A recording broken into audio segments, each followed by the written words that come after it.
Order City of Port Richey City Council meeting Tuesday, February 25th, 2025. I'd like to invite Sergeant Field to the invocation. Remain standing. Father God, we come to you in the precious name of Jesus. We just ask for wisdom for the stuff that's on the agenda tonight.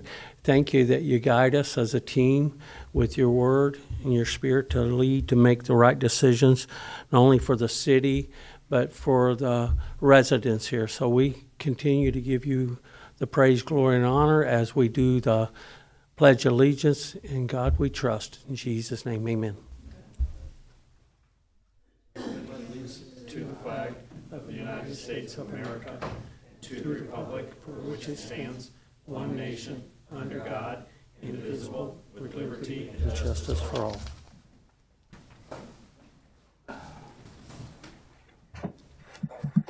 Madam Clerk, have roll, please. Mayor John Eric Hoover. Here. Vice Mayor Linda Rodriguez. Here. Councilman David Mueller. Here. Councilman Robert Hubbard.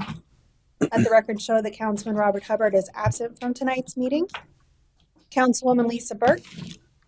Let the record show that Councilwoman Lisa Burke is absent from today's meeting. City Attorney Nancy Meyer. Here. City Manager Matthew Koppler. Here. Thank you. First up, we have a proclamation, and if I could have Veronica come down to accept it. It's on Flood Awareness Week, but I need somebody to give it to. So that's why you told her to show up. I know, I do that next week.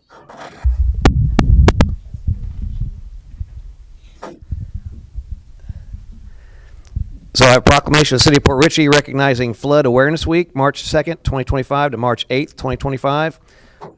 Whereas severe weather events can result in flooding of coastal and riverine areas, causing damage and losses to homes and businesses, whether in high-risk special flood hazard areas or low to moderate risk flood zones. And whereas the City of Port Richey is a voluntary participant in FEMA's National Flood Insurance Program, which sets higher regulatory standards to reduce flood risk and potential property damage, and in return allows residents to protect themselves against flood loss through the purchase of reduced rate flood insurance. And whereas public education helps promote preparedness, control, and mitigation measures to reduce property damage and loss of life, and we join the Florida Floodplain Managers Association and local municipalities in recognizing Flood Awareness Week to promote awareness of flood risk, flood insurance, flood protection, and emergency preparation methods. Now, therefore, I, John Eric Hoover, Mayor of the City of Port Richey, do hereby proclaim the period from March 2nd, 2025 to March 8th, 2025 as Flood Awareness Week in Port Richey, and urge all residents, businesses, and organizations to participate in activities that enhance our community's preparedness and resilience against flooding. In witness whereof I have hereunto set my hand and caused the great seal of the City of Port Richey to be affixed as February 25th, 2025. John Eric Hoover, Mayor of the City of Port Richey.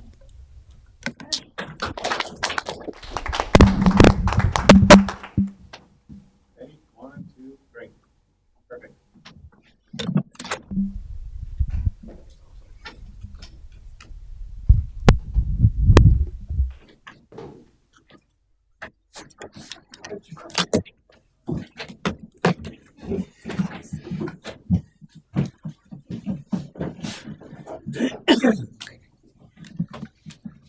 Okay, next up we have two sets of council minutes. Look for a motion for 11/26/2024 City Council meeting minutes. Motion to approve 11/26/2024 council minutes. Second. Have a motion and a second. Further discussion? All in favor, signify by saying aye. Aye. Opposed? Motion carries. Next, I need a motion for February 11th, 2025 City Council meeting minutes. Motion to approve council minutes. Second. Have a motion and a second. Any further discussion? All in favor, signify by saying aye. Aye. Opposed? Motion carries. Is somebody on? Yeah. Okay. Next up, comments from the general public. I do have one signed up. Danny Fields, welcome. My name's Danny Fields. My address is 8114 Leo Kid. And I just want to thank you guys personally for your leadership and your servitude and working together as a team to make this a great place to work and live and be a part of what's going on in the community for development. I do want to thank all the first responders for all they do, the police, the fire department, the EMTs and stuff out there ready to assist in any emergency. And, you know, I'm grateful for the equipment they have and the training they have. And, you know, we all need to call on them recently I had to call, but it was the Newport Richey Fire Department showed up. So I'm so grateful for how they handled and used their expertise and even kept me calm and moved me over to the side so they could do their job. So it makes it personal when you go through things and see the response and the training they have. But on that note, I just want to thank all of you. And so we do have got a lot of stuff coming up with Somebody Cares and Light of the World Tabernacle. We will be working in the community, doing more events. We do have an event coming up starting March the 5th. It'll go for 40 days. It'll lead up to the National Day of Prayer at the Government Center on May the 1st. And we will be doing at the Oasis Coffee Spot, which is Jerry, the head of Somebody Cares, and it's also a coffee house, a Christian bookstore, and a church. And we'll be doing the 40 days of prayer. We pray for the city and for the Seven Mountains Influence. So we made up a book so that way we could pray, because everything through prayer and supplication changes things. It gives us wisdom, it gives us guidance, it gives us insight that we wouldn't have, not just with knowledge, but wisdom. And it's part of training. I think about training that we all go through. So this is a training that is on a different level, but not taken away from the natural training, because I've been trained in a lot of areas myself. But this is a training that prepares the way for God to unite us together through the faith-based church in the community and first responders and governments working together. So we have more mayors coming on board in other counties. So that is great news there. And so that will be at the Oasis Coffee Spot, 9213 Little Road in Newport Richey. The zip there is 34653. For those that can make it Monday through Friday from 9 to 10, they'll be there for an hour. And then like on Wednesdays, we'll be at 6 o'clock to about 7:30. So all are welcome, and those online that want to come to it and be a part of it, and then continue to work in the park with a lot of events coming up in the future. So thank you for everything you do. Blessings in Jesus' name. Thanks, Dan. Boy, timed that perfectly. That's all signs I have. Show of hands, anybody else like to speak? Seeing none, I bring it back to comments for the city manager. I'll pass it to Mr. Copper for his comments. Thank you very much, and good evening. I have a number of things, mostly updates I wanted to provide tonight. First, the contractor for the pier demolition is in the process of starting the mobilization. They intend, if everything goes as planned, to start the actual deconstruction on February 27th. And that day was chosen because of the low tide, if you're curious as to why.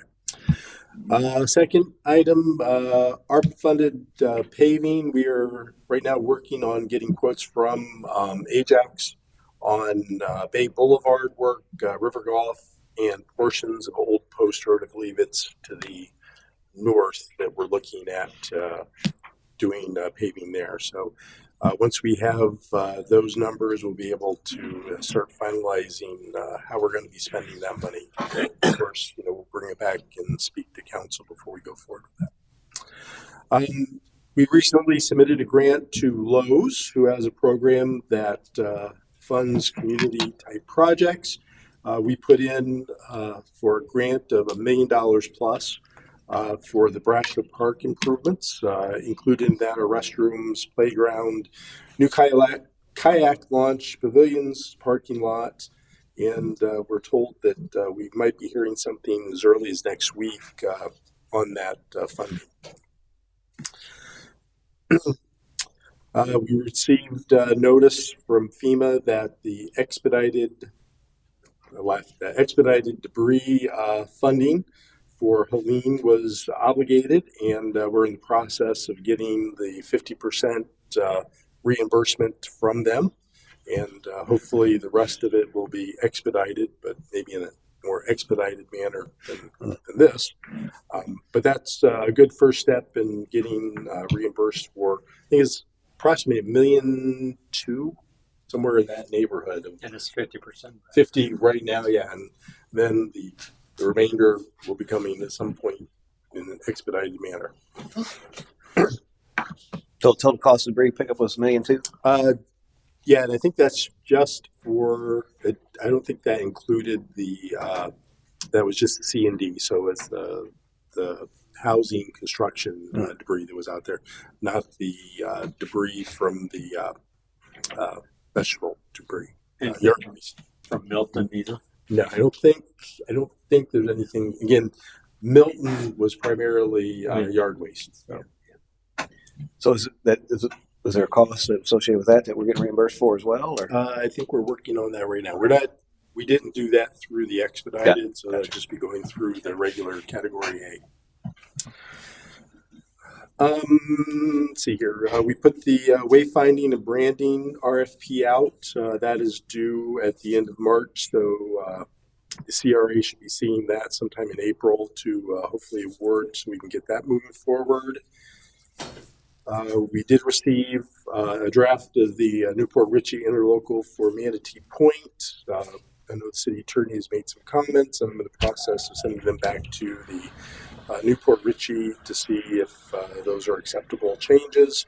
If they are, we may be seeing that at the next meeting, but definitely the second meeting in March, if not next week. Still waiting on comments and finalization from FDOT on the Grand Boulevard US 19 intersection improvements. And so we don't have a lot to report on that. And the last thing I had before we turn it over to the fire department for their presentation, because it is the second meeting of the month, which means department presentations. Received notice today from the Army Corps of Engineers that our CAP 103 project request has now moved on to the next phase, which is the determination of federal interest. And we should hear in about 2 months if our issues here we want to correct with federal money are of federal interest, and we can move to the study phase. What was the scope of that? So there's a lot of things in that. Primarily, the 103 is for inundation, flood, Stormwater run? Seawater inundation.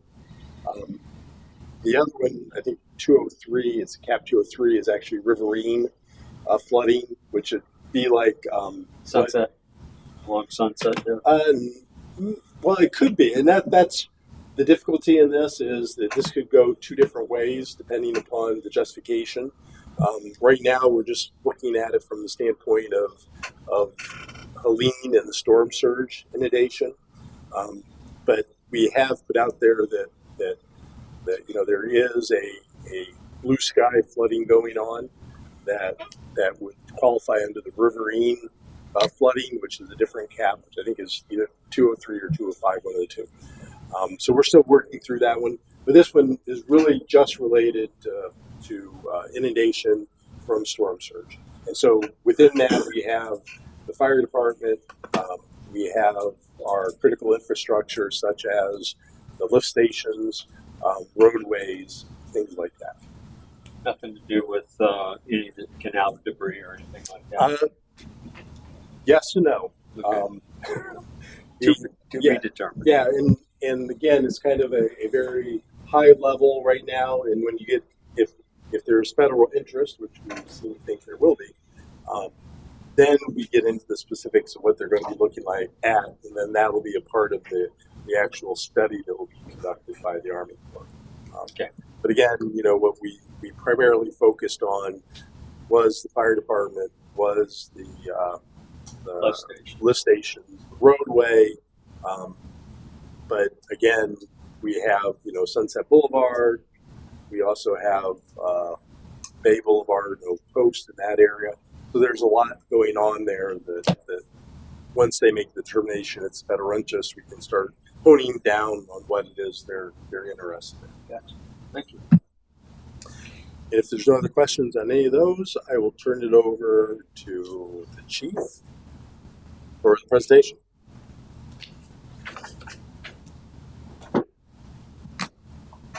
Good evening, everybody. I handed a flyer out. I didn't have a chance to add this to the slide. Mr. Copler had asked us to do a where we are and where we're going presentation, the state of the department presentation. This is more of where we came from, and then we'll get into the actual rest of the PowerPoint. When I was hired, I was told to be progressive, make a change, but be budget wise as we're a small city.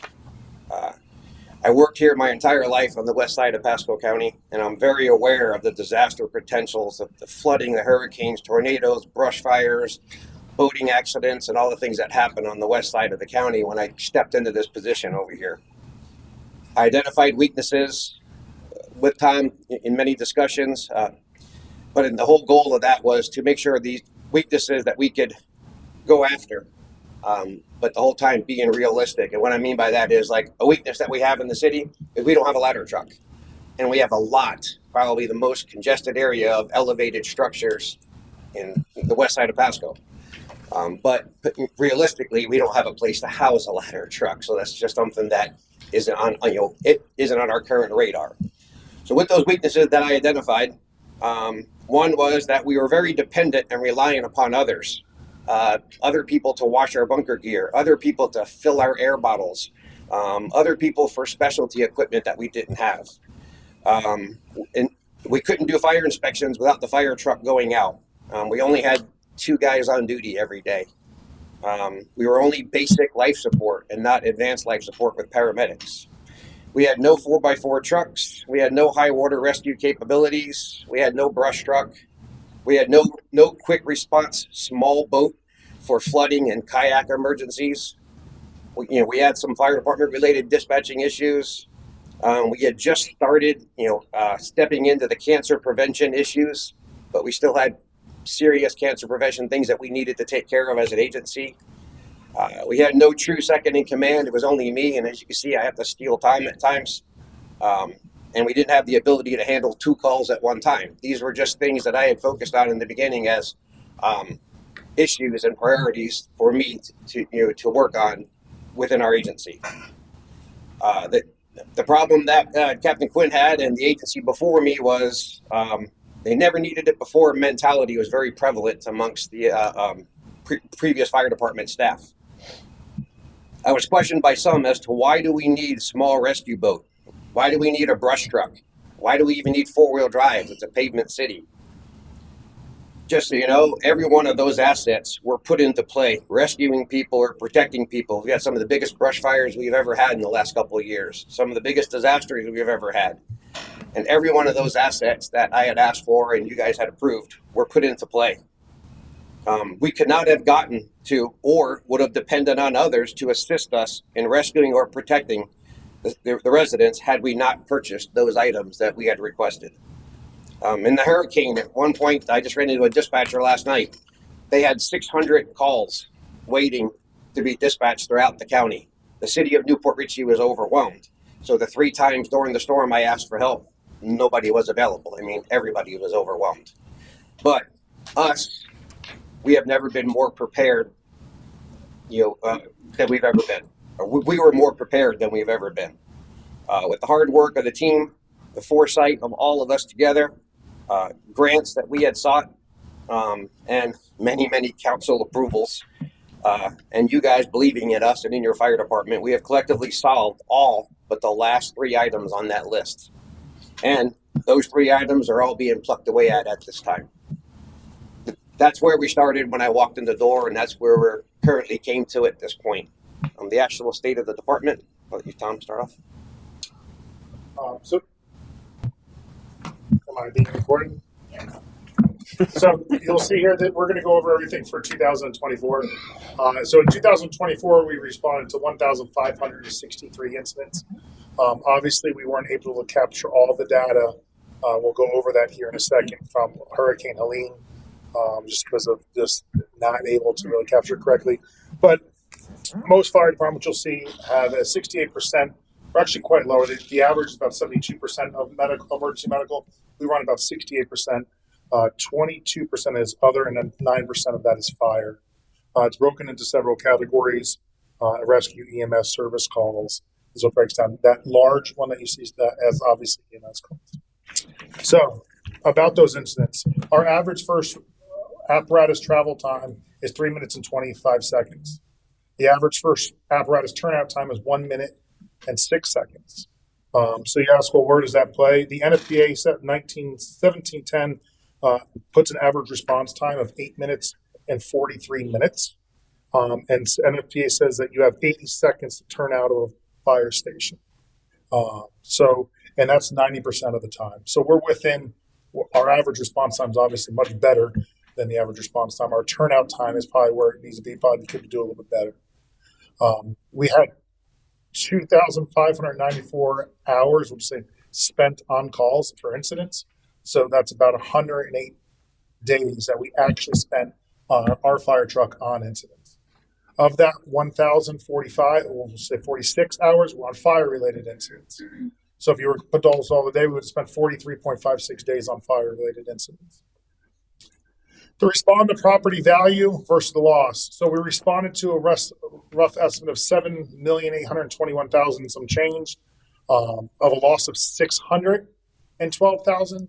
But that means our response times and everything else equated to about an 87.51% saved on incidents that we respond to. So what we do is we take the value of what we responded to, we figure out how much it costs to replace that value with the damage done, and that's what it came to. That's on the property values. Now on the responsive content, so people's contents within inside their home, we responded to about 388,000. Of that, we had a loss of 144,000, which is about a 64.60% saved on our response of content values. Hold up right there. The biggest thing that we see out of this, to summarize it, is how much time are we gone, meaning tied up on calls? Have we missed any calls during that time process? How fast are we getting out of the station, and how quick are we getting to the calls?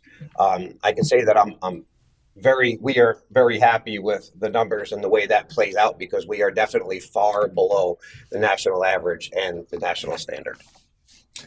And real quick, the property values and content values, that's based on structure fires. That's not based on like water rescues and brush fires and all of those stuff.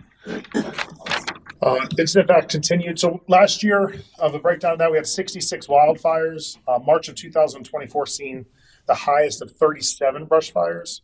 We responded to a total of 59 structure fires. 29 of those were within the city of Port Richey limits. 16 of those were in the city of New Port Richey limits, and 11 were in Pasco County's jurisdiction. 93% of our structure, do you have your hand up? Sorry, 93% of our structure fires were single family homes. 13 other type fires. So that refers to vehicles, trash, or small little outside fires, maybe a cigarette in the middle of a median or something like that. We also responded to 44 water rescue incidents. We have 36 that were documented from Hurricane Helene, with a total of about 106 that we can come up with. And then we extrapolated that down to show you guys what resources being used. So Fireboat 42, which is our 18-foot flats, responded to 14 of those incidents. Marine 1, which is the combined boat between the police and fire, and responded to 3 of those incidents. But remember, it's only been in service since September of 2024. Rescue Boat 42, which is our 14-foot inflatable, responded to 13 of those incidents.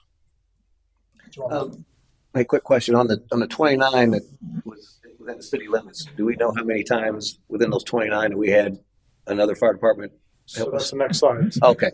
So when we look at our incidents right here, we've now broken it down to mutual aid and automatic aid.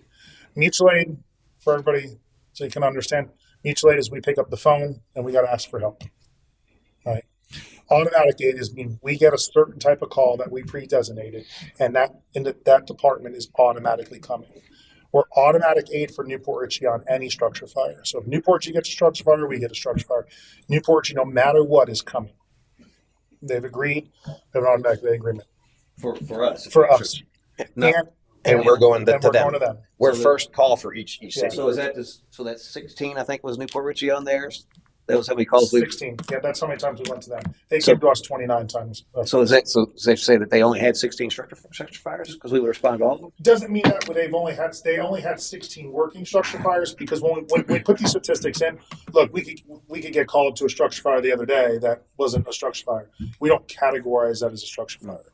He was illegal burned in the backyard of somebody's house residence they thought was a house fire. So it'd be like action taken other or something on that. That's why when you go back to these incidents, you'll see other type incidents.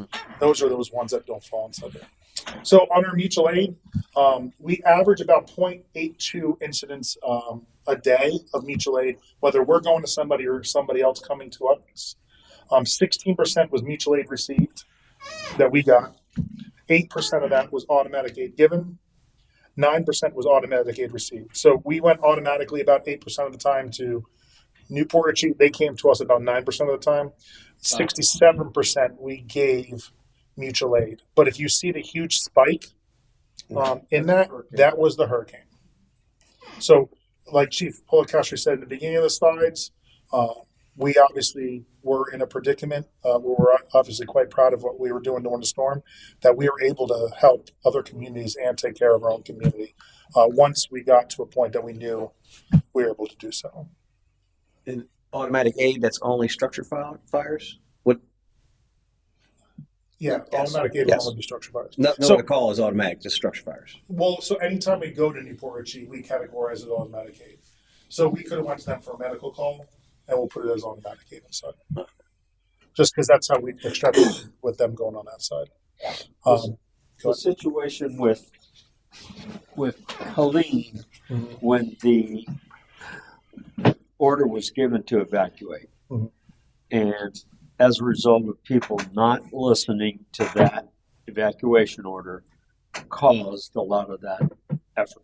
Correct. And It was- there's And it was statewide, right, all the way down right. the coast, not just Port Richie. But I'm trying to bring a point out here is had people adhered to that and the message is out there say, you know, if you're going to stay in shelter in place, don't count on support coming for until things subside. So you're going to have to be on your own for a period of time. But at some point in time, you guys make a decision not to go because you jeopardize your own life in trying to save somebody else's. Correct? That message was put out. I know. Very, very, It very was very firmly. clear. There was Yeah. people, trucks driving around making that announcement. I mean, it was very clear. But still, people stayed in their homes and ultimately had the impact. I can tell you that the second hurricane, the spike wasn't as strong. Now there's two issues. You know, one is some people were damaged from the first one, but the spike was nowhere near as strong because the cry wolf thing syndrome wasn't part of that. Well, and I think people ran. I think people have got the message. You know, it was devastating to the city, but you know, potentially you guys saved lives, and we certainly appreciate that. So when you look at that, when you take our whole total, and it equates to about 19.5% of our calls either have mutual aid or we're given mutual aid, which is well below a national average of what we're given for mutual aid or given back. With mutual aid, with the amount of calls we put out, were our residents waiting? Because I know you only have 3 firefighters. So were any of our calls put on hold, or has someone else have to come in while you were helping? No, because Someone else. so I can't 100% say no, but I can only think of a couple of times. I think one time was the nursing home on Pine Hill. We had to send an engine, but the county had one on Congress. Okay. Off the top of my head, I don't have that actual number, but it's extremely low. But it does happen. Yeah, and Yeah. that's come up in the past. That's why I wanted to get it on the record. Yeah. That, you know, that if that has happened, was it frequent or not? and one of the things we have to consider is, we gave mutual aid out 67%, but we're sending them one fire truck for a very slow amount of time. The large brush fire that everybody's well aware of that we had over 22 Pasco County's apparatuses. So they had probably 6 fire stations in the immediate area that didn't have responses because we had them tied up for half the night, well, actually the whole night. Yeah. Until 8 10 o'clock to in the 12, morning. 10 to 12 hours Yeah, they were there. So, it is reciprocated. Looks like we probably go a little bit more, but when we call them, we need them. Like they send us Millions and millions of dollars worth of equipment Yeah, so I without can't. even blink. So we gotta. we're both good partners in this. It's being reciprocated back very well. Thank you. Any questions on that side? Did you want to do this? No, just saw you. Okay. Do the next one. So the total fire inspections, as you know, we implemented a fire inspection fee program last year, and we collected a total of $28,520.75 in fire inspection fees. Fire inspections fees, sorry, that should be fire. On the bottom one should actually say fire Plan reviews. plan review fees. We collected about $1,000 in those. So we did a total of 303. Our current fire inspector works about 2 days a week, and he's averaging to where it's paying for him, where it's paying for because he is part-time. And he averages about 3 inspections a day. He did 3 of those 313 inspections. Only 68 actually required a reinspection, which is good. Very good. Because the first reinspection is obviously free. Every reinspection after that, we start charging them. But it just goes to show you that the community is involved in making sure that they're proactive with fire safety, and the fact that we only had to go out 68 times to do re-inspections. Do we have any go past the first inspection where we had a second or third? Yeah, we had a few. Very few though. A couple stubborn people, but most of them we kind of knew were going to happen already. So, Yeah. But in the end, when the fines started hitting them more, they amazing how fast they got in line. The whole great thing about this was we were able to institute an inspection program with the goal of inspecting every business in the city every year, with no cost to the general fund and the general taxpayers. The businesses were paying for something that they needed to have, and in the end, it doesn't tie the fire truck up. So the fire truck's we're not using the most expensive piece of equipment that we have now to go out. And then it also makes available to us another firefighter on the days that he's here. So if there's bigger incidents, car accidents with multiple patients, he's responding to those calls. So it was a win-win-win all the way around, and the program itself is working out awesome so far. Well, not to mention that this wasn't on your list, but it was a good ad. It was a good ad. Yep. Thank you. The fire hydrant testing. When I came, one of the things that Captain Quinn had pointed out to me was that we do the hydrant testing, but it's hard, it's cumbersome, it's tying the fire truck up between going out and trying to do inspections and then going out and testing hydrants and trying to run calls and trying to do public education events. And so we got together with a plan, and through us, and then coupling up with Public Works and teaming up together and using the fire inspector that we have on his third day.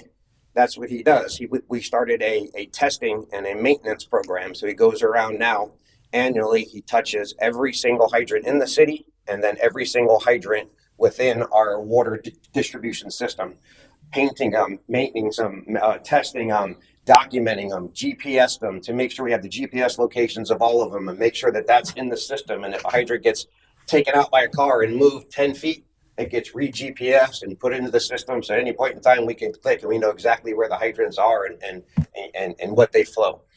So that program worked out awesome. All 188 were documented. They're all mapped. And again, it began with NFPA and ISO color coding all the way across the board. I want to say he's just starting the unincorporated area. Yeah. That's where we're at now. The city is done, and now he's in the unincorporated area on continuing that program.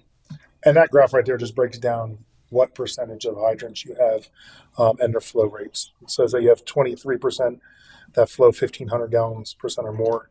You have 34% that flow anywhere between 1,000 to 1,499. You have 29% of anywhere between 599 GPMs. I think it's 5% of 500 gallons per minute or less, and then 10%. For some odd reason, I tried to rerun this because I know he's tested every hydrant, but it comes back as 10% of non-active. Is that because the pressure in those areas where those fire hydrants are different, or is it the capability of the actual hydrant itself? So I don't want to talk on Daryl's expertise, but if I had to make an educated answer to that, it's the size of the pipe, it's the distance of where it's at. So all hydrants are the same. They Yeah, pump correct. out whatever they And pump. 29%, when you actually extrapolate off 180 hydrants, isn't many hydrants that we have. I could probably tell you off the top of my head where those two are at.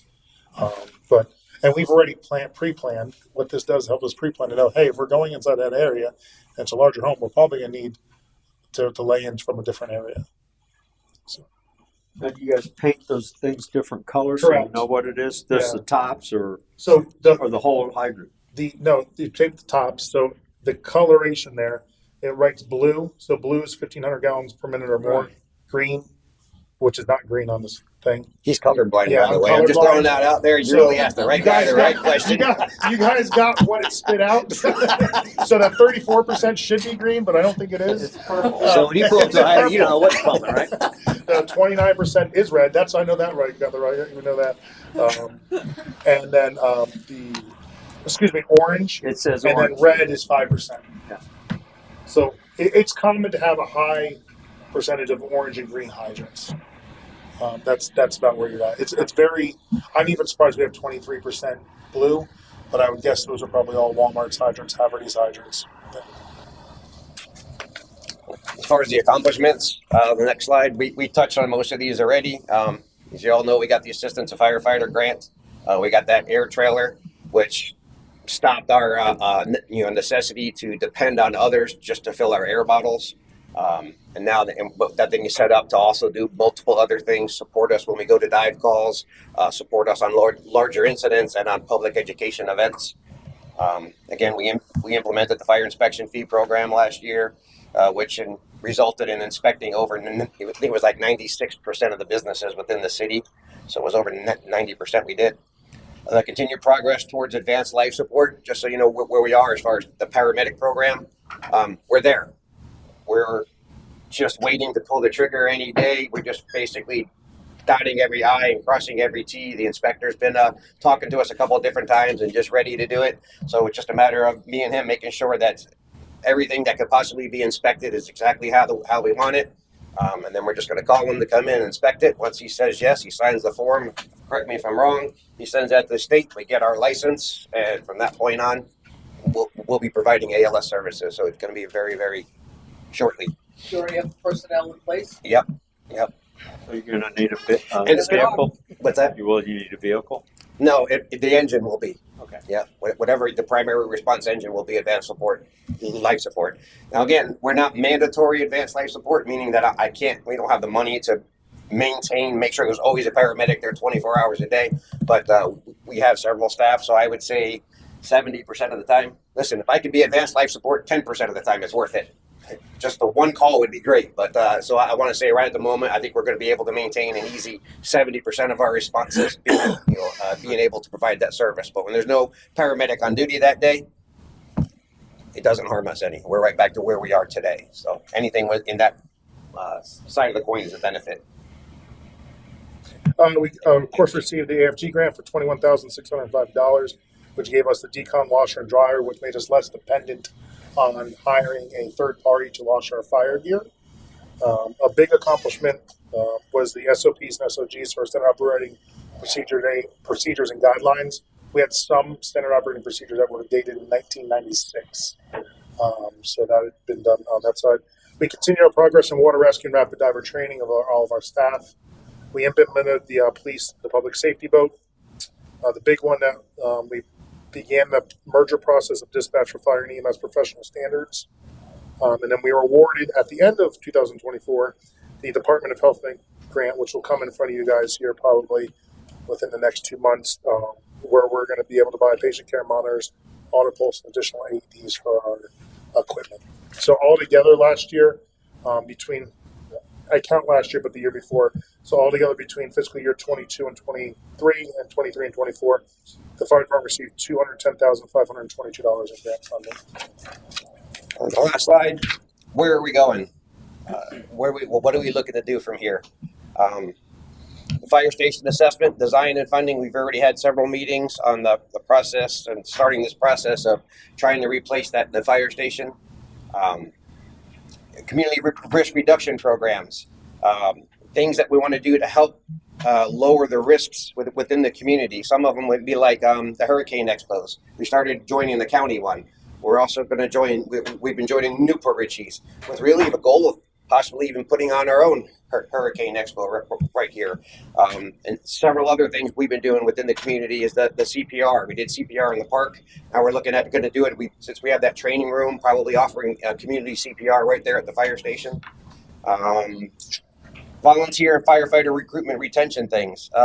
Some of the ideas we had through consulting with our volunteer team would be sending teams to 5A high school, which does a fire recruit class. And then trying to recruit students right out of that high school program to come and join our volunteer program. We'd be put on a recruitment presentation, but starting we used to have an Explorer program years ago, but it kind of fell off the radar. So basically just beefing up that Explorer program so we can get them in at a younger age, get them motivated into the agency and move on from there. Cancer initiatives. We worked on we got the shed, we got the gear washers, the extractors. We moved all of our gear out of the bay, but we also want to now continue those initiatives. There's a lot more things coming out on the market, like white bees and little things that they're doing after calls to help minimize the cancer risk potential to firefighters. So we want to stay on top of those trends. Advanced water rescue initiatives. Water rescue is a high percentage of what we do. Matter of fact, we run a lot more than those than we do house fires. And it's a very dangerous call. The ground's moving, the water's moving, the wind's different. Every call, the lessons you learn on this call are different from that call. So we want to really put a big focus on the training and the boating skills that we need to make sure that we're doing what we need to do and make sure that we have the equipment and the specialized tools that we need to solve those problems. Grants. AFG, looking for an AFG grant to fund another full-time position.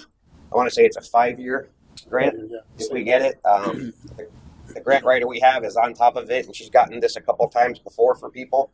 So we're going to shoot for that and see if we can't get that position filled. That person would also oversee the community risk reduction responsibilities, the volunteer programs, public education, especially now with having a school within our jurisdiction, and oversee the hydrants and inspection program. So that person would oversee all of that aspects.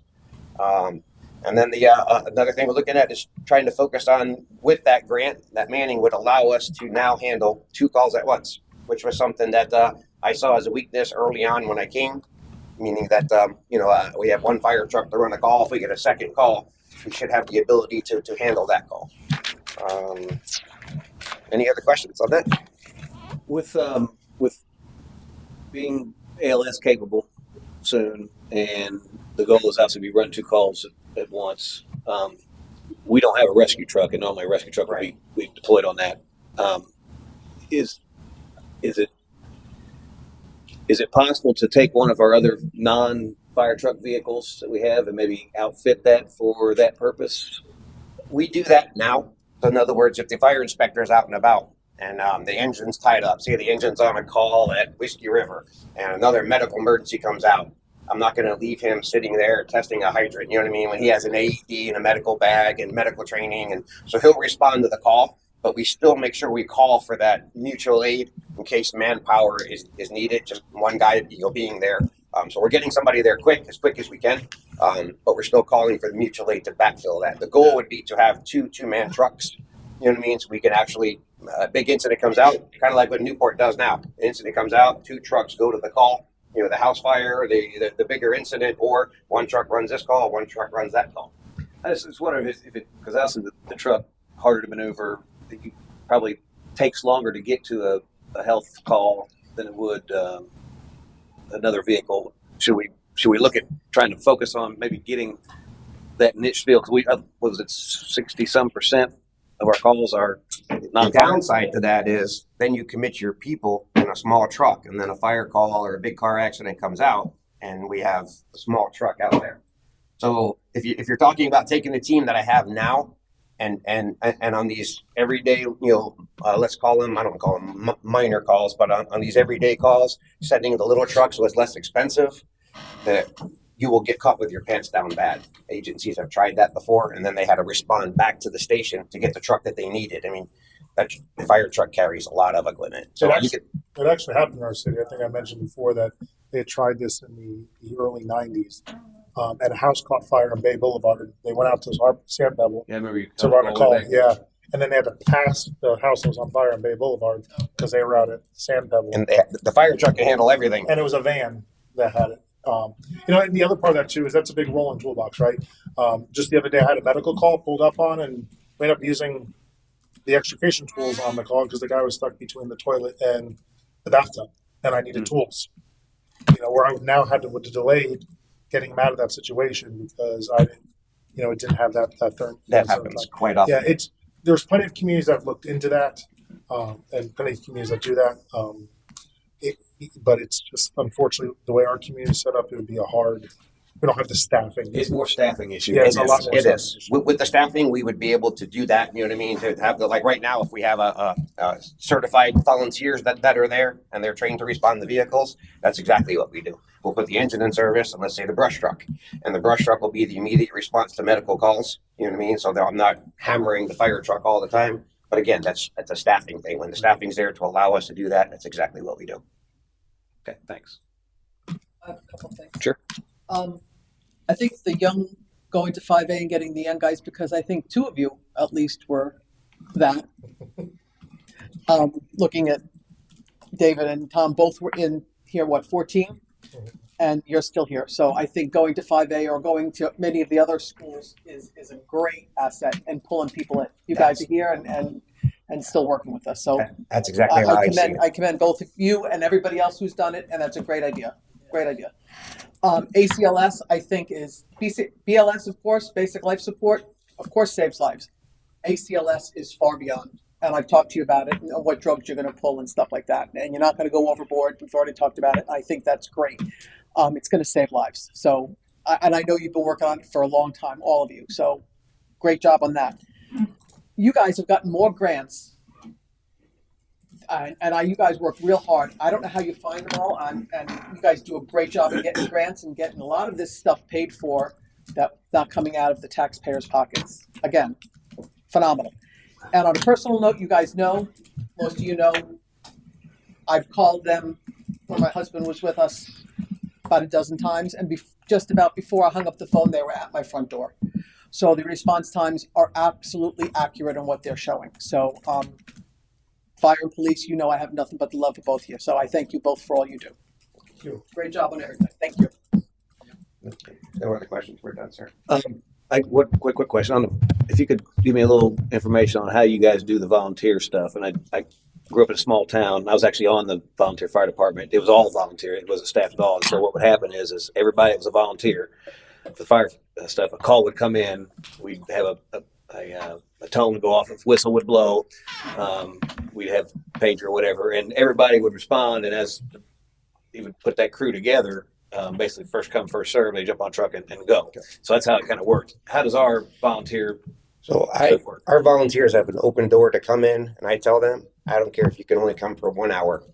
Anytime you can come and spend some time at us and help us to cover calls, come. So they have an open door to come and ride anytime they're available. The way they typically function from there on out is that if we're out on a call, and let's just say the crew's committed, anytime they're committed, whether it's like we're going to be on a car fire and it's going to tie us up for a couple hours between the putting it out, traffic, take care of traffic, mopping it up, investigating it. We'll page out the volunteers. So we'll page them out and notify them of any longer term duration or any working incident, brush fire, house fires, storm problems. We page them out. And they can either show up at the station and man auxiliary equipment and radio us, hey, we're there, we got a team, we're ready to come, or they can come to the scene and assist right at the scene. During bigger events or let's say planned events or events that we know are coming, like storms, hurricanes, or public education things, we notify them ahead of time. They put themselves on a roster, and we know, like the cancer call that's coming up. We already have a team. We already know who's going to be there, how long they can come. We assign them on the units, and that's how we put them out. So on working big incidents, they get paged. They all get notified. Actually, they get notified of every call we run because they're in the system. But we specifically page them out if we know that we're going to be tied up, committed, or if it's something big or working. Fires, automatic page. Brush fires, automatic page. Yeah, and so they have a group in our paging system for the VOLs. So all we have to do is get on the radio and say, dispatch, page out the volunteers for this call, and it sends a text message to all their phones, and they can allude to that. The downfall is what the state of Florida did in about 2002. They implemented to where to be a structural firefighter, a volunteer structural firefighter, you have to have a minimum of firefighter one. And I do believe firefighter one's 240 hours now. 206 hours. So we currently have guys that are going through the firefighter one program. But what happens is, you go through the firefighter one program, might as well go through the firefighter two program, get your fire two certification, get a job. So we might have, for instance, we have a group of about 20 volunteers right now that are good. But of those volunteers, only 4 could actually fight a structure fire. But we train them in wildland firefighting. Obviously train them in emergency medical services and stuff like that. So they can go to brush fires and go to all that stuff. But for structure fire responses, unfortunately, It's getting harder. it's getting harder because why wouldn't you just take that initial step then to go to the fire academy? Back when before there was an 8-hour volunteer. There was, I like you could be a volunteer. There was a 16-hour volunteer. Nowadays they did away with all of that. So to actually be an interior, like you said, structural firefighting, you have to go and commit to that 206-hour state certified course, go through the whole testing process. So it's a lot. Yeah. We offer that to our volunteers in-house. It's called a Grow as you go program that Captain Wood kind of sponsors and heads up. Matter of fact, he had some people there today that were working with them, and they can do some of the testing online, the training through our staff to try to get certified. But it's a task book about that thick, right down to, can you answer the phone by the 3rd ring? As crazy as it sounds, but they test them on that. But Yeah. Well, so going back to the medical side of it, whatever, with staffing or whatever, because in that department we had people that went and got their EMT training, and so they would respond to those calls or whatever. I didn't know if that was something we could maybe look into enhancing, that we could maybe beef up that. So we would. that's the goal. We're trying to recruit more volunteers. That's our goal. Remember, as we go ALS, you're going to want that paramedic going. Yep. And it's very rare, not saying it doesn't happen, to find somebody that's wanting to volunteer as a paramedic when they could go make $60 an hour in a hospital. So once we go ALS, the first truck out, no matter what it is, should be a paramedic truck. Just because the state's now holding you to that, saying, hey, look, your first truck out should, and rightfully so. But we do have volunteers that are EMTs that will back. That is one of our requirements now. For that truck to leave, that it has to have at least one EMT on it for them to go to medical call. Okay. Well, anything you guys think of that could enhance your services, bring it to us. So We're working on it, sir. We ain't shy. yeah, that's for sure. Thank you. Yeah, good job. Thank you.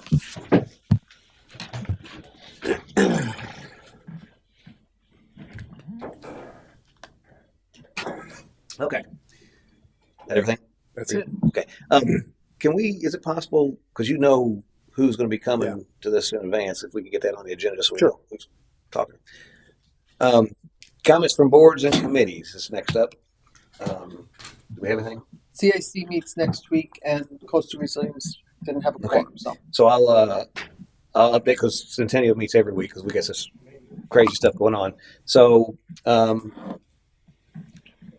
the most notable thing is that we changed our event list. We kind of scaled things back, and we canceled a couple events. A couple events that we did away with in total were the wine stroll, pub crawl event.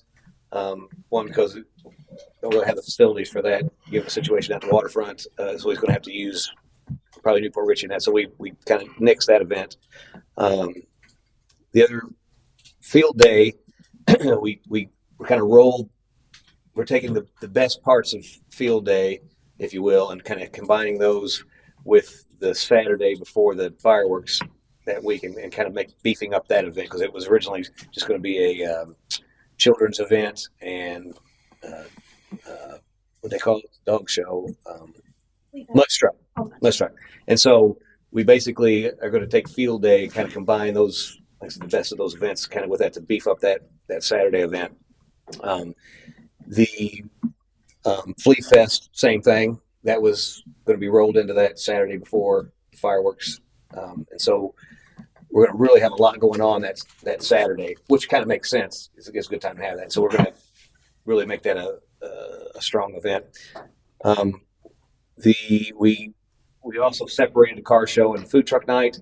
At the request of Ocean Honda, who's going to be hosting that at the dealership.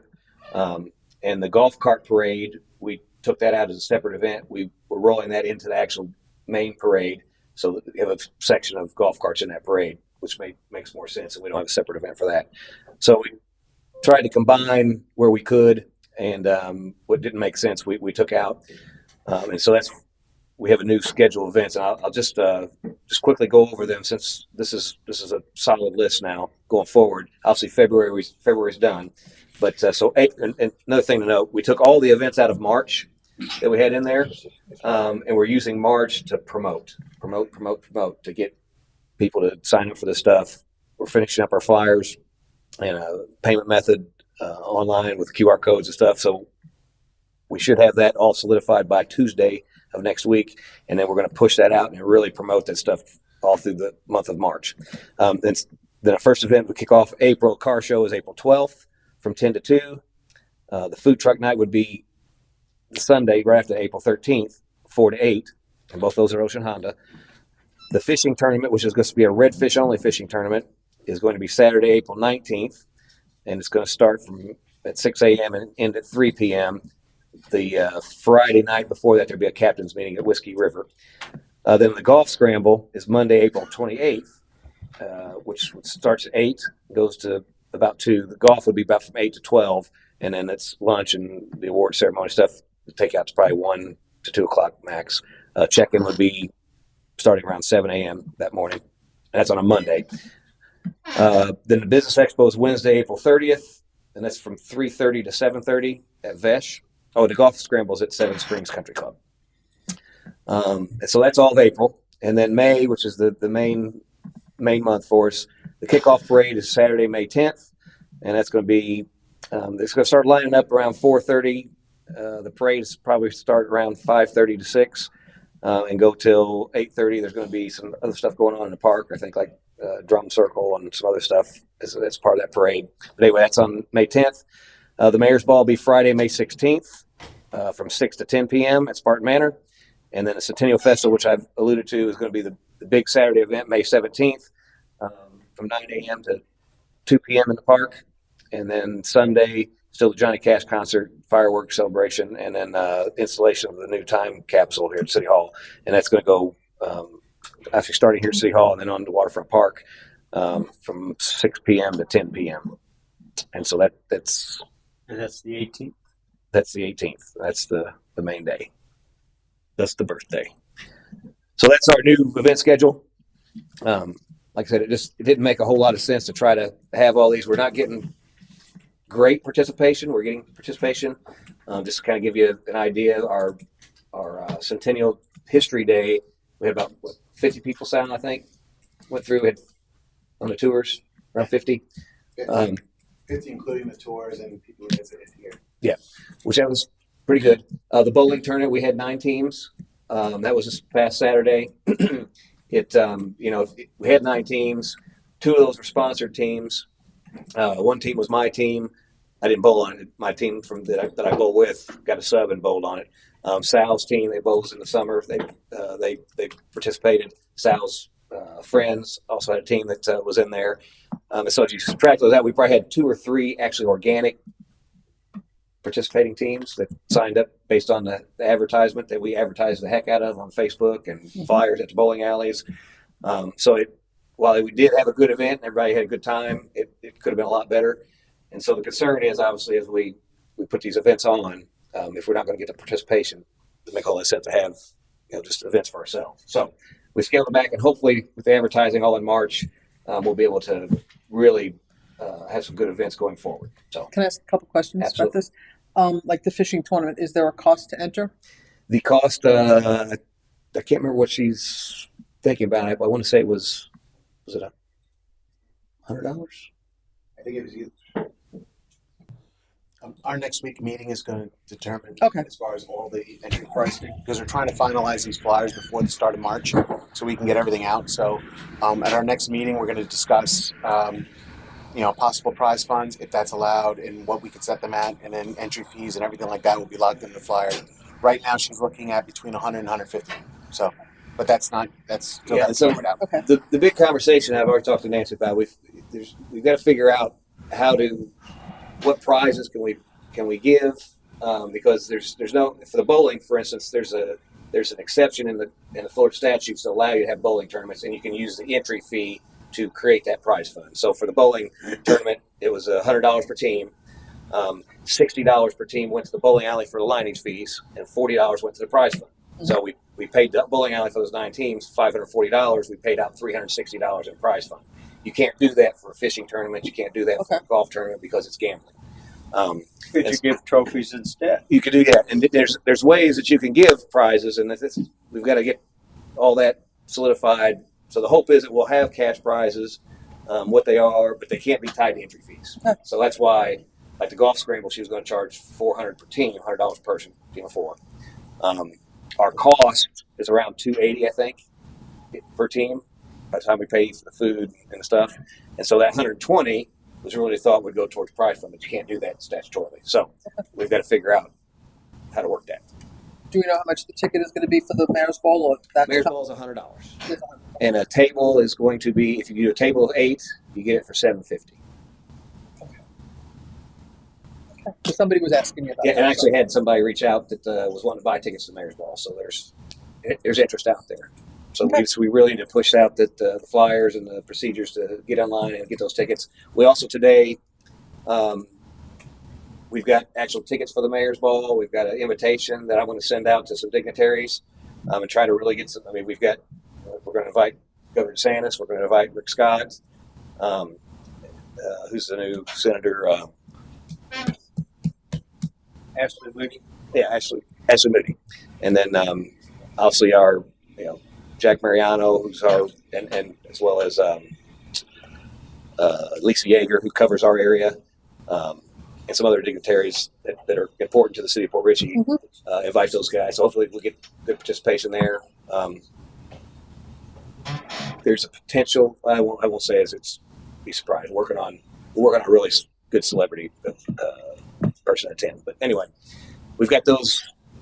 Looked at those flyers and stuff today and tickets, and so those will be touched up, and then we'll get ready to send that stuff out. So, very good. Lots Thank of you. good stuff going. Appreciate your help. Yeah. Any other questions on that? Okay. Any other boards committees? I don't think we have anything else represented here. So, all right. Next up is the consent agenda. Item number 1. Look for a motion. Motion to approve the consent agenda. Second. Yes, second. I seconded it. Huh? I second. I can do that You can tonight. do that today. You can actually do that? Since there's 3 There's 3. people. I Oh, can do no it. kidding. He's Okay. special today. So, You got to let him do it. I want to get one I in have there. one question. Yeah. What is this charge for MT Cowsley, building service inspector or building inspector? So that's our building inspector. I thought it was safe. Well, that's the underlying company that That's- is here. That's the company behind Safe. Well, no, Safebuild is kind of the umbrella company, and this is the more local. That's fine. Okay. Any further discussion? Any public comment? Seeing none, bring it back for a vote. All in favor, signify by saying aye. Aye. Opposed? Motion carries. Next up, we have some public hearings. My understanding that item number 2, second reading, and item number 3, second reading, are unable to be done tonight. First reading was handled last meeting on the 11th and were approved. Yes. Right. And so we are going to move those to, will be continued. So ordinance number 25-711 and ordinance number 25-712 will be continued to March 10th, 2025, 6 p.m. here at City Hall in Port Richey, 6333 Ridge Road. Sorry. March 11th. Oh, That's my fault. let me restate that. So Sorry. let's go all the way back over. So I tried to help. come on, Nancy. I know. Ordinance number 25-711 and ordinance number 25-712 will have the second reading of those 2 ordinances continued to March 11th, 2025, here at City Hall, 6 p.m., 6333 Ridge Road. And the reason for that is these are going through a review process with the state. There were a couple changes that they have some concerns with that we still haven't got feedback from them with our answers to what they originally had questions about. So we just don't feel comfortable moving forward until we get their sign off. And just for transparency purposes, the reason that we announced that new date or whatever, we don't have to re-announce that in the paper, correct? And so you won't see an ad in the paper for that because this is a notice that's being continued because the original second reading was supposed to be held tonight. Everybody who was interested should be listening, and now they know the new date. Is that correct? That's right. Okay. Okay, so item number 2, item number 3 are being continued. Item number 4, second reading of ordinance number 25-729 of the City of Port Richey, Florida, enacting Article 4 in Chapter 18 of the Port Richey Code of Ordinances to address the prohibition of camping or sleeping, providing intent, providing definitions, providing for severability, providing for codification, and providing for an effective date. I'll pass that to Nancy for a reading. You Which is it? You just did. So, okay. Ordinance number I didn't know if you need to read it again or 25. not, but Why not? Let me Sure. make it for my Drive it sake, home. right? Ordinance number 25-729, an ordinance of the City of Port Richey, Florida, enacting Article 4 in Chapter 18 of the Port Richey Code of Ordinances to address the prohibition on public camping or sleeping, providing intent, providing definitions, providing for severability, providing for codification, and providing for an effective date. okay. And so this ordinance was first read on February 11th, and all the details were there. So I'm going to open up for public comment. Seeing none, I'm going to bring it back for council. Close the public hearing and open up for council discussion and/or motion. Motion to approve ordinance number 25-729. Second. A motion a second. Any further discussion? All in favor, signify by saying aye. Aye. Opposed? Motion carries. Next up, council business. Item number 5, approval of resolution number 25-20 to authorize the city to enter into a lease for a Pierce Saber pumper and authorize the city manager to execute all necessary documents related to the lease. I will pass that to Mr. Koppler for introduction. At the January 12th, 2025 council meeting, the decision was made to move forward with the purchase of the new Pierce Saber pumper for the fire department. The council chose to pay by means of a lease to own through U.S. Bancorp Government Leasing and Financing. In doing so, the company would discount the cost of the pumper by $110,549. City attorney staff are still working through some of the issues. I think we've got it down to one now. To do this, but they require a resolution. U.S. Bancorp requires a resolution of the City Council authorizing not only doing this through a lease, but authorizing the city manager to sign necessary documents. And that first lease payment would be when? In 2026. Okay, so we would have the outcome of any appropriation requests. Okay, so it wouldn't be impacted. Right, and you said it was a lease, but really it's a financing arrangement, correct? It's We a own the lease property at the lease to own. capital. Motion to approve item number 6, approval for the resolution 2520 to authorize the city to enter into a lease for a Pierce Saber pumper and authorize the city manager to execute all necessary documents related to this lease. Okay, motion and second. Any further discussion? Any public comment? Seeing none, I'll bring it back for a vote. All in favor, signify by saying aye. Aye. Opposed? Motion carries. Next up, item number 6, addendum to interlocal agreement for a Pasco County Consolidated Communication Center between Pasco County and the City of Port Richey. I'll pass it to Mr. Koppler for introduction. So as council is aware, we were authorized to start working with Pasco County for provision of dispatch services for the police and fire departments. One of the milestones is getting a interlocal agreement between Pasco County and the City of Port Richey. So after a while of discussions back and forth, a couple of hurricanes, a start and stop to a different path on this process. We are here now with an interlocal that the county has proposed. And effectively, it's the same interlocal that is provided to Newport Richey, to Zephyr Hills for this particular, and Dade City, I should add, for the provision of dispatch services. Open it for motion or discussion. I have some questions. Ask away. All right, moving to There again, you're reading something different. I have this listed as item number 7. There must have been an update. That's 7 on mine as well, David. Anyway, he indicated it was item 6. I have it as 6. This is what's I copied over, so I Okay. could have been an update. Did you update this, Ashley? It's item 7. I have item 6. The proclamation. No. Should have numbered it. I don't know. Yeah. Anyway, Oh, actually, you know what? There's approved minutes as 1 and consent agenda is 1. Oh, So sorry, I did not notice that. So yes, that is item number 7. my consent agenda is number 2. So I don't know. Anyway, We're long ready story to go. short, Keep let's going. go to page 157. 157. It talks about halfway down the page, B, transferred employees shall receive the same benefits and subject to the same Pasco County Personnel Policy and Procedures Manual as all other county employees. And it talks about retirement benefits of transferred employees. That would be people moving from Port Richey to Pasco County, shall be subject to Florida statutes and rules governing the transfer, merger, and consolidation of government units. Is there any would we have to pay that to them, or it just transfers the balance that the state of Florida has on the books to the employee in the new location? So ultimately, these, if there is an employee that would want to go there and they would accept it, Right. There are some costs, and it could be on the retirement side.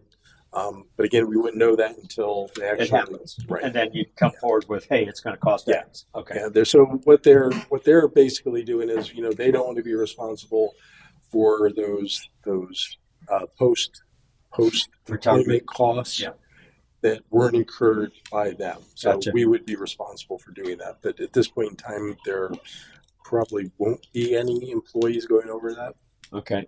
And we did request actually this language be removed. But Okay. And then it talks about the county will transfer the balance of all city of Port Richey's sick time. Shouldn't it be the other way around?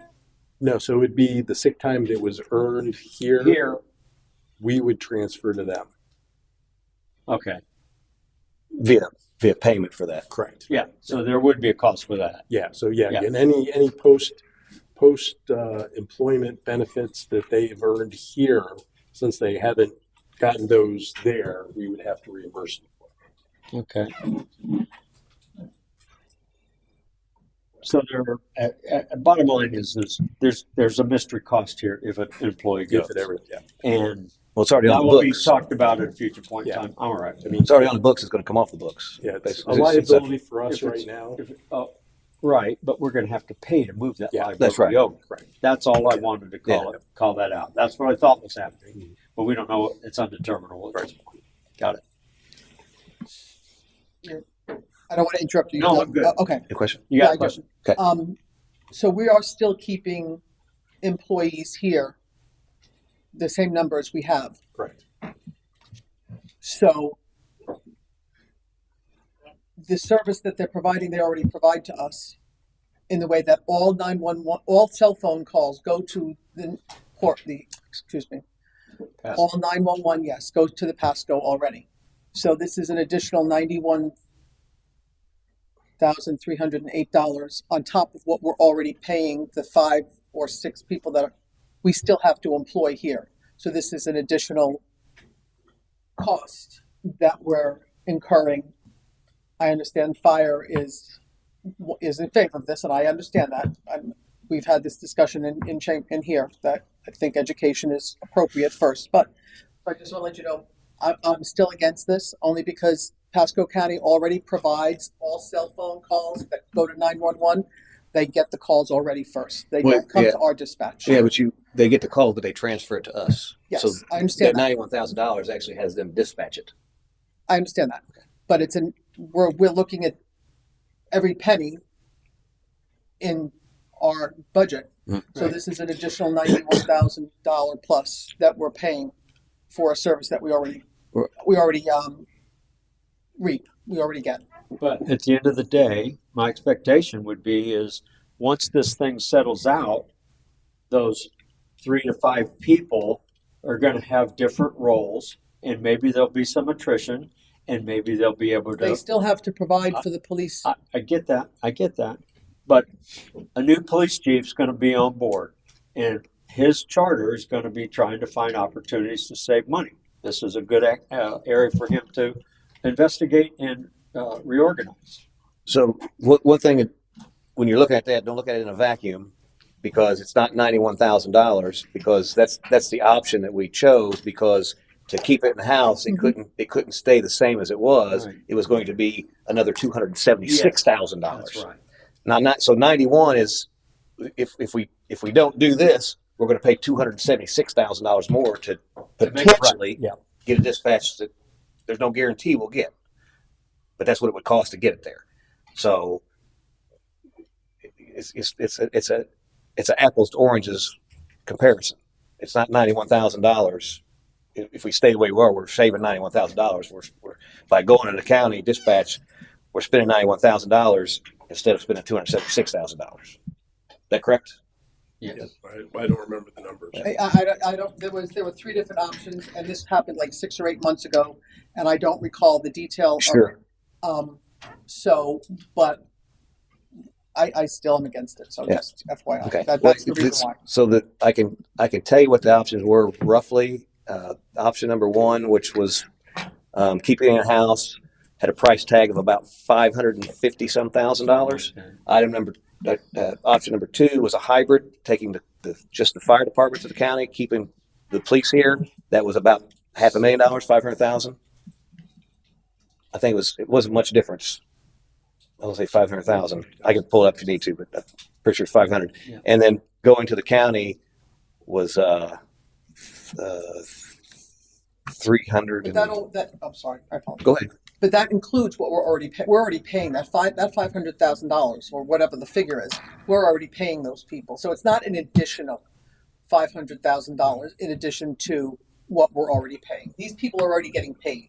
Yes, and that's So this is addition. Go ahead. No, Matt. so the first option, I think the first option was do nothing, and hope for the best. The second option was actually provide the service that we should be providing, and that was doubling the number of employees. And so that basically doubled what the cost was. It's like 250, it's about 500K. Again, I don't like to quote numbers I can't remember.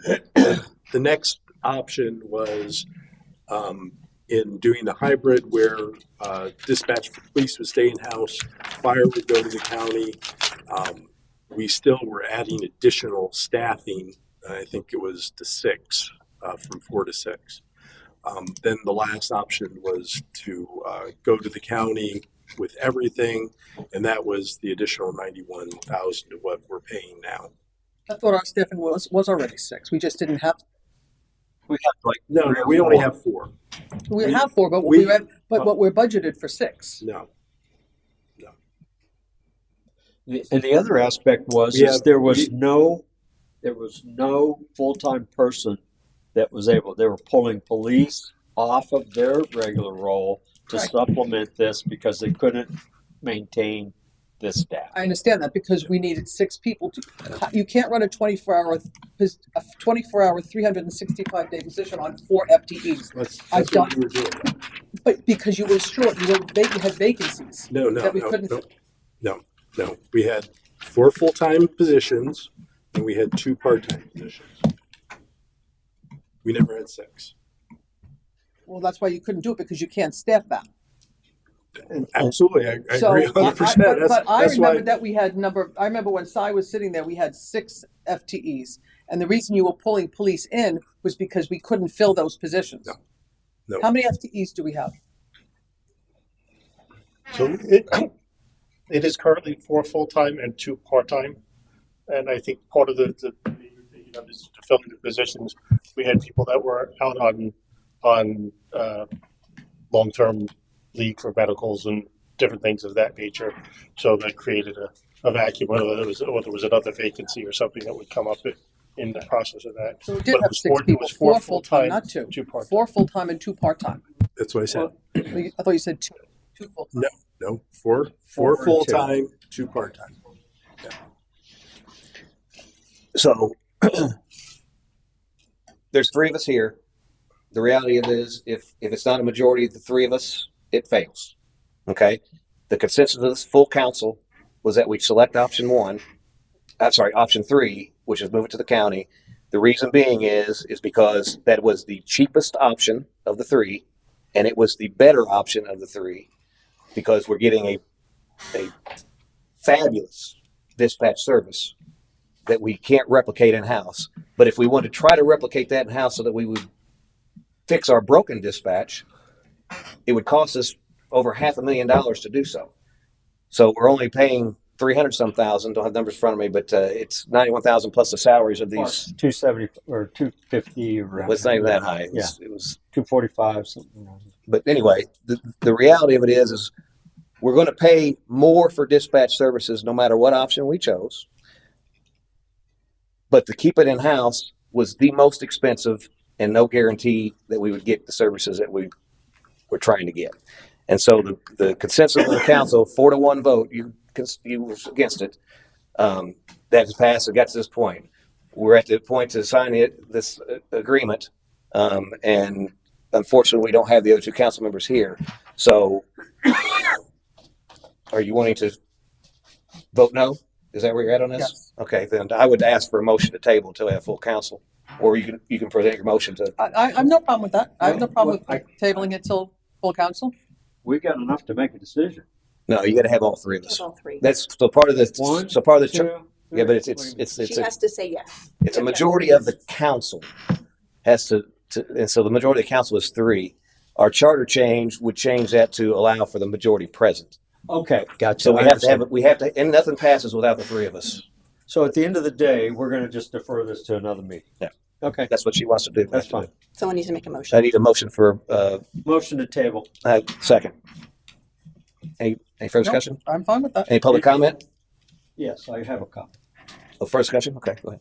I would like to bring that data back forward so it makes it crystal clear to everybody that we're making a decision on to better the city's response time, to lower the cost to effectively staff these roles, and to move forward with this on the next meeting. Yeah, So let's bring those slides back out and make it That's fine. That's make good. it on there, because evidently there's some confusion, and this will put everything in the light. I'm It's not perfect. confused. Yeah. Oh, yeah. I'm there. I don't think anybody's confused. Yeah. But we can do that. So I've got a motion table. I've got a seconded. Any further discussion? Nope. Any public comment? Seeing none, I bring it back for a vote. All in favor, signify by saying aye. Aye. Opposed? Motion carries. Okay. Next up is old business. Item number 7, which I guess is maybe 8. That's right. Discussion of old business. Renumber itself when I'm doing the cover page. Yeah, no problem. Any old business discussion?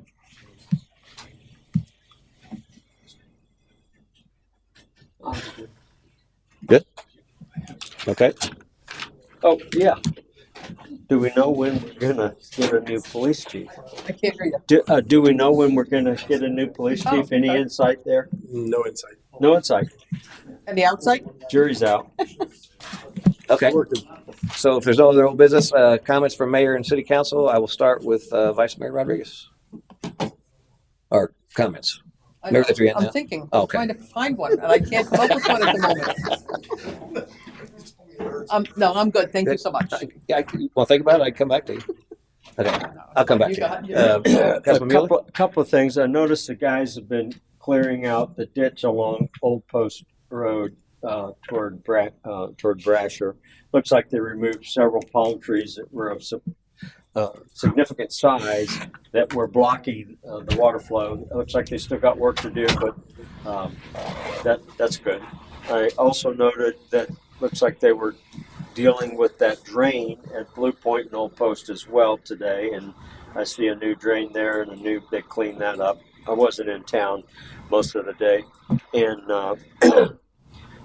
my neighbor had called 911 this morning, and actually Pasco County showed up first before our own people. So that system looks like it's working, but they were right behind him, so that's all good. He's in the hospital and on oxygen, but I don't think they're going to kick him out. He's in an oxygen tent, so that should, we've passed that rule. So, but I don't think he's in it right away, so he's good. Keep him in your prayers in James morning. Yeah, we'll do that. Anything else? Yeah, I'm good. Think of anything? I'm good. Okay. The only thing I've got is myself and Matt, or Matt and myself, I guess, went to, I had a meeting with the Pasco County and DOT District 7 on the Cody River underpass and the right-of-way discussions. And I've got the email that I was covered with. West Bayou Trail. West Bayou Trail. Yeah. And so I wanted to give you the kind of updates of that meeting. So FDOT will administer the design and construction of the underpass funded with federal funds from the MPO. The city of Port Richey will acquire right-of-way from Catches East Lake LLC for their parcel on the west side of 19. And there's federal requirements that we'll have to follow to do that. City of Port Richey we will need a specific sketch and legal area for the acquisition. And FDOT is going to do a survey and preliminary design for the west side of 19 only to create the sketch legal description for acquisition. And then once we have that, obviously we'll go to Catches and show them this is what we need to acquire, and we'll work on acquiring that right away. In here, put targets provide is 6 to 9 months into 2025. So it's going to take them 6 to 9 months to get us that sketch. So at that point, then we would take it and engage Catches. City of Port Richey wants to realign the pathway on the east side of US 19 to remain completely within the FDOT right-of-way. Let me share a little bit about that. So the original plan for the trail was to dump out on Bayalea and go down that street. We don't have any sidewalks there. We don't have any really infrastructure for that. It's crossing over a boat ramp that the property owner, it looks as if they may actually own a section that would prevent us from being able to get across there. So there's some discussion that has to happen.